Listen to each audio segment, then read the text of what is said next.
Okay, hi grade 10s. This is lesson 5 of unit 2. I'm doing a video for this one. I know I haven't for the last couple because this one's a little bit different and has a lot of different parts for every question. So I just wanted to go over it with you. Also, this will be the last lesson for unit 2. So following lesson 5, you will see a very small, short assignment, final or unit 2 final assignment. And then that's it for the rest of the year. So you'll be hearing from me after this in terms of kind of a final review that I'll be sending out. But of course, there's no final exam or anything. So the assignment I put up for this guy will be the last hand assignment that I'll hope that you guys do for me. So lesson 5 is all about solving a triangle. Solving a triangle means to solve for all missing angles and sides. In a triangle, we know there are 6 measurements, right? There's 3 angles and 3 sides. 3 angles, 3 sides. You will always be given 3 pieces of information, and then you will be expected to find the other 3. These are the following tools you will be using to solve. So sine, cos, and tan is going to be a big one. We're going to have to use sine, cos, or tan once in each triangle. The Pythagorean theorem, if you guys remember from grade 9, a squared plus b squared equals c squared. We'll have to use that one. And then a reminder that the sum of 3 angles in a triangle equals 180. That means that the 3 angles in a triangle will always add up to 180. So if we know 2 of the angles like we do here, we can find the third, just knowing it has to add to 180. So here's the first example here. And just read the instructions carefully here. It says to round your angles to the nearest degree. So I want all of your angles to be a whole angle, no decimals. And then our sides, we'll use 1 decimal place if needed. So remember in the triangles for this unit, every triangle has a right angle. So there's our right angle right there. And that's a 90-degree angle. And we know the other guy's 36. Now you can start any way you want. Okay, you're going to have to find missing side A, missing side B, and you're going to have to find that missing angle. Those are the 3 things you have to find. Me, I am going to find angle B first, okay? I think it is very easy to find that angle because I know that the 3 angles have to add up to 180. So if I know those 2 are 36 and 90, I can find the other one by just going 180, take away 90, take away 36. Okay, and if you go 180 minus 90, well, that's 90, and 90 minus 36 is 54. So we know that angle B equals 54 degrees, and we're already done one thing. Okay, next thing, I have to find a missing side. Okay, so for this, whenever you're looking for a missing side, you're going to use sine, cos, or tan, typically. It doesn't matter what side you start with. You can say, I'm going to look for A first, or I'm going to look for B first. It doesn't matter. I will just look for A. So I'll say side A. That's what I'll look for next. But you could look for B first, doesn't matter. So if I'm looking for side A, and I have to use sine, cos, or tan. Remember, when you want to use sine, cos, or tan, you have to look from the angle that you're given. We never want to use the 90. We never use the 90. That's typically just not what we do. We always use the other given angle, which is 36. And this is like my eyeball. I'm going to look from here. So if I'm looking for A, that's what I chose to look for. Side A is opposite of 36. So I know I'm going to have to use opposite at some point. And then I'm not going to use this as my other side because I don't know it. I'm going to use the one that I'm given. So I'm given that guy right there. And according to the 36, well, that's the hypotenuse. The hypotenuse is always opposite the 90. So the side that I want to know is the opposite side. The side that I already know is hypotenuse. So opposite and hypotenuse, if I go back here, which one is opposite hypotenuse? OH, S. So I'm going to use sine.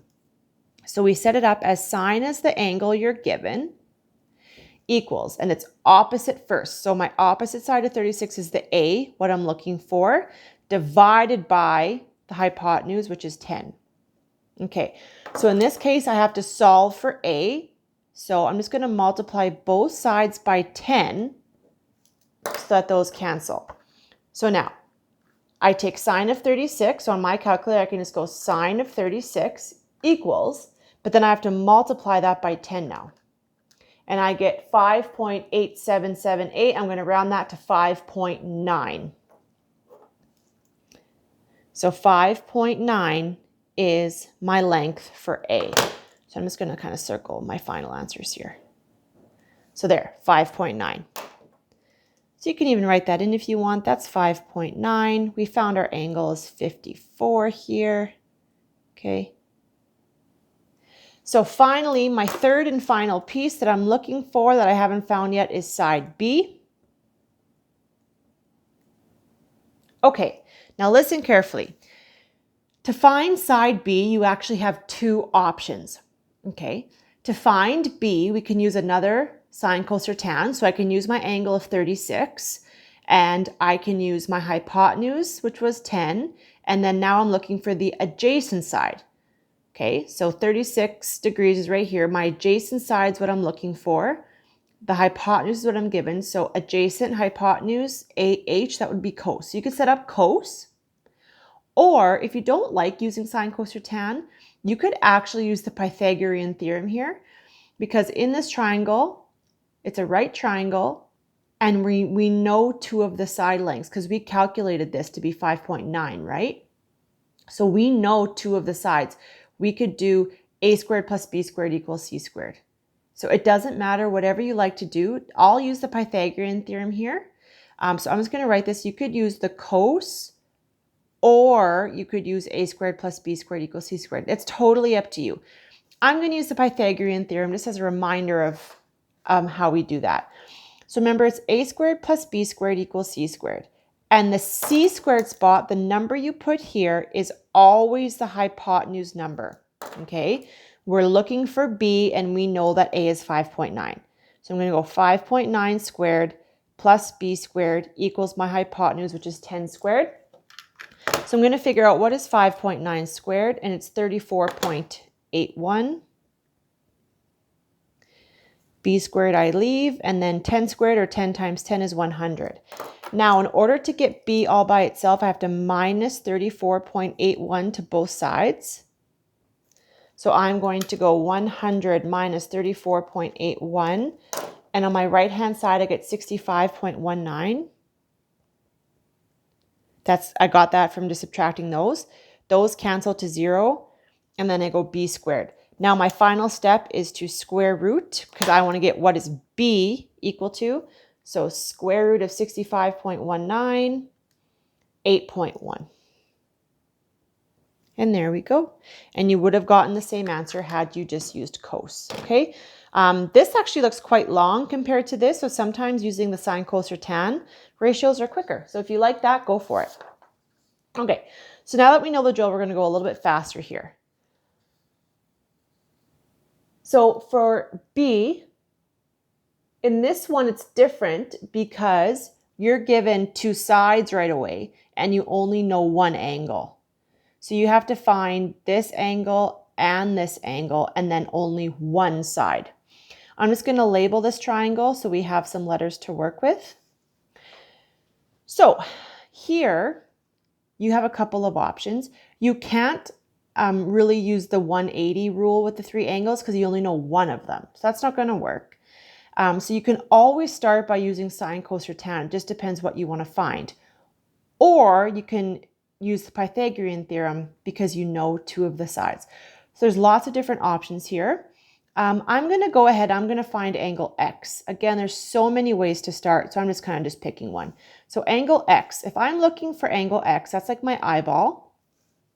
And I know two of the sides. So I know the opposite side to X, and I know my adjacent side to X. So opposite and adjacent, O and A, that's TOA in SOHCAHTOA. So that's tan. So I'm going to say, well, tan of angle X is equal to the opposite side, 8, divided by the adjacent side. Now, we haven't done this in a while. Whenever you're looking for an angle, you have to use that shift button. So I'm actually going to go shift tan, and I want of 8 divided by 6. And I get that the angle is 53 point yada, yada, yada, but we round to the nearest decimal. or sorry, the nearest whole unit, so 53 degrees. So now I know that's 53 degrees. And now I know two angles in the triangle, so I can use that 180 rule to just find the angle B. So sorry, I labeled this A, but it was called X here. So this is the same thing, angle A or X, same thing. Angle B, I'm just going to go 180 minus the two angles that I know. So minus 90 is 90, and then 90 minus 53 would be 37 degrees. And bam, we're already two down, and we just have one more to go. So to find our missing side, you have options. You can use the Pythagorean theorem whenever you know two of the sides, or you can always use sine, cos, or tan. I'm going to use sine, cos, or tan here. So I'm going to use the 53. We know this is 37. You could use that as well, but just never use the 90. If I use the 53, that means I'm looking for the hypotenuse. The hypotenuse is always opposite the 90. And then now I have a choice. I can use either the 8, which is opposite, or the 6, which is adjacent. So you have a lot of options. So you're looking for the hypotenuse. And if we think about SOHCAHTOA, you have to at least choose one that has a hypotenuse in it. So sine or cos is what we're going to use. And then you have the option if you want to use the 8, that's opposite. So you'd use sine. If you want to use the 6, that's adjacent. So you use cos. It really doesn't matter. I will use cos. So this is side H I'm looking for. So cos of 53, cos is adjacent on top. So that's my 6 divided by the hypotenuse is what I'm looking for. Whenever the H or the X or what you're looking for is on the bottom, you can just do that neat little